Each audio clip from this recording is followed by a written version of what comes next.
দর্শক, আপনারা জেনেছেন নিশ্চয়ই মেঘনা জাহাজে ৭ খুনের ঘটনা চাঁদপুরে। খুনের রহস্য এখনো উদ্ঘাটিত হয়নি। কারা কি কারণে নির্মমভাবে ৫ জনকে খুন করলো সেটি বোঝা যাচ্ছে না। অধিকাংশর গলা কাটা ছিল। মর্মান্তিক এই দৃশ্য বা এই ঘটনাটা আসলে বর্ণনা করা যায় না।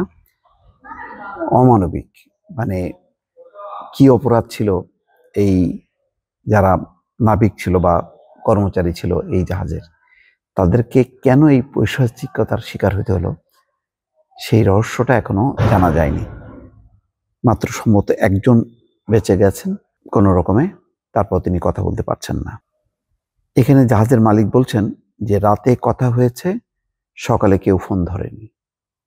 রাতে কথা হয়েছে, সকালে কেউ ফোন ধরেনি, তার মানে রাতে কথা বলার পর গভীর রাতে বা শেষ রাতে তারা হত্যাকাণ্ডের শিকার হয়েছে এবং প্রত্যেককেই আলাদা আলাদা কক্ষে নিয়ে হত্যা করে সেখানেই লাশ রেখে দেওয়া ছিল। মেঘনা নদীতে যে জাহাজে ৭ জন হত্যার শিকার হয়েছেন সেই জাহাজের মালিক দীপলু রানা বলেছেন, কর্মীদের সঙ্গে গত রোববার রাত 8:30টার দিকে কথা হয়, সকালে কেউ ফোন ধরেননি। এ নিয়ে তিনি দুশ্চিন্তায় ছিলেন। জাহাজটি থেকে আজ সোমবার বেলা 3টার পর 5 জনের রক্তাক্ত মরদেহ উদ্ধার করা হয়, আর 3 জনকে গুরুতর আহত অবস্থায় উদ্ধার করে হাসপাতালে নেওয়া হলে চিকিৎসক 2 জনকে মৃত ঘোষণা করেন।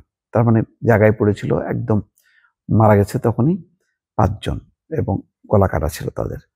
আর 3 জনকে উদ্ধার করে নেওয়া হয়েছিল হাসপাতালে, তখন হয়তো তাদের জীবন ছিল, তার মধ্যে 2 জন মারা গেছে, একজন কোনো রকমে বেঁচে আছেন, একজনকে চিকিৎসার জন্য ঢাকায় পাঠানো হয়েছে।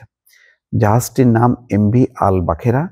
এটি চাঁদপুরের হাইমচর উপজেলার ঈশানবালা খালের মুখে নোঙর করার কথা ছিল। জাতীয় জরুরি সেবা 999-এ ফোন পেয়ে নৌ পুলিশ ঘটনাস্থলে যায় এবং মরদেহ উদ্ধার করে বলে প্রথম আলোকে জানিয়েছেন নৌ পুলিশের চাঁদপুর অঞ্চলের পুলিশ সুপার সৈয়দ মুশফিকুর রহমান।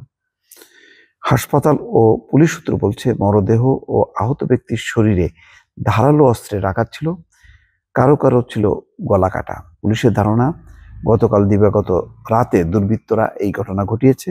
নিহত ও আহত ব্যক্তিরা জাহাজটির কর্মী।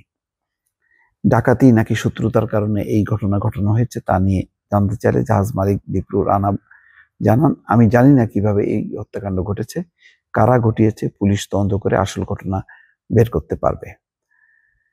দীপলু রানা আরো বলেন, চট্টগ্রাম থেকে রওনা হওয়ার পর রোববার রাত 8:30টার দিকে জাহাজটির মাস্টারের সঙ্গে তার সর্বশেষ কথা হয়। তখন মাস্টার জানিয়েছিলেন মেঘনা নদীতে তারা জাহাজের বহরের মধ্যেই ছিলেন, তবে সকালে মুঠোফোনে যোগাযোগ করা হলেও কেউ সাড়া দেননি। তিনি বলেন, বারবার যোগাযোগের পর কাউকে না পেয়ে আমাদের আরেকটি জাহাজের নাবিকদের বিষয়টি জানাই। ওই জাহাজ এমভি আল বাখেরার কাছাকাছি ছিল, তারা আল বাখেরার কাছাকাছি যাওয়ার পরই হত্যাকাণ্ডের বিষয়টি জানতে পারেন। দর্শক, বোঝেন অবস্থা। যা লাইটার জাহাজটির পরিচালনাকারী সংস্থা বাংলাদেশ ওয়াটার ট্রান্সপোর্ট সেল বলছে, 19শে ডিসেম্বর আল বাখেরা নামের জাহাজটি ইউরিয়া সার পরিবহনের জন্য বরাদ্দ দেওয়া হয়।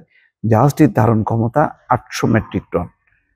তো যাই হোক, কি উদ্দেশ্যে কেন হত্যাকাণ্ড এটা তো এখনো বোঝা যাচ্ছে না, কিন্তু এই মর্মান্তিক পৈশাচিক হত্যাকাণ্ডের এই রহস্যটা বের করা দরকার। কার ভুলে, কি কারণে, কোন অপরাধে এতজন এক জায়গায় একটি জাহাজে জীবন দিল, এই রহস্যটা উদ্ঘাটন করা খুবই জরুরি। দর্শক, ভালো থাকবেন। আল্লাহ হাফেজ।